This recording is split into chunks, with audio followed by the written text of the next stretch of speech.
முருகன் சொல்லி ஒரு ஆத்மா. அம்மா 5வது வீட்டுக்கார பிடிக்குது. 5வது வீட்டுக்காரரை அந்த அம்மாவை பிடிக்குது. அந்த அம்மா கவர்மெண்ட் ஜாப், அவரும் கவர்மெண்ட் ஜாப்.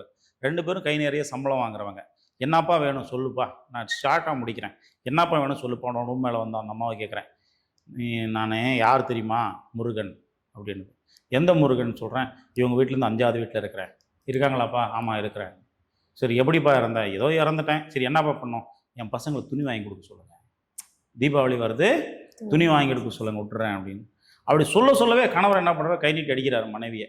என்னென்னு, உன் பொண்டாட்டிக்கு உன் பிள்ளைக்கு நான் ஏன்டா துணி வாங்கி கொடுக்கணும், என்ன ஏன்டா சித்திரவதை பண்ணுறேன், இவ்வளோ வருஷமாக பிடிச்சிட்டு இவ்வளோ அப்படின்னு அடிக்கிறார். அவருடைய கோபமும் எனக்கு புரியுது. அப்புறம் இருப்பா ஒரு நிமிஷம் இருப்பா அப்படின்னு சொல்லிட்டு, என்னப்பா துணி வாங்கி கொடுத்தா விட்டுருவியா, எப்போ நீ வாங்கி கொடுக்குறியா நான் வாங்கி கொடுக்குமான்னு கேட்குறேன். இல்லை சாமி நீங்கள் வாங்கி கொடுக்குறீங்க, நான் வாங்கி தரேன் சாமி.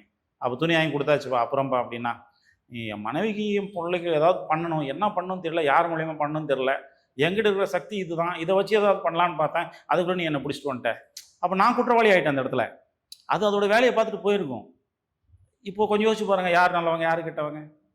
உயிரோடு இருக்கும்போதே பொண்டாட்டி புள்ளியை பார்க்காம சம்பாதிக்காமல் பொண்டாட்டி தாலையை பிடிக்கிட்டு போய் அடமானம் வச்சு குடிக்கிறவங்க எங்க, இறந்ததுக்கு அப்புறம் தன் பொண்டாட்டிக்கும் பிள்ளைக்கும் ஏதாவது பண்ணணும்னு பார்க்குற ஆத்மா எங்க. இந்த உண்மைகள்லாம் எனக்கு புரியும் போது கஷ்டமாக இருக்கும். இதுதான் ஆத்மா.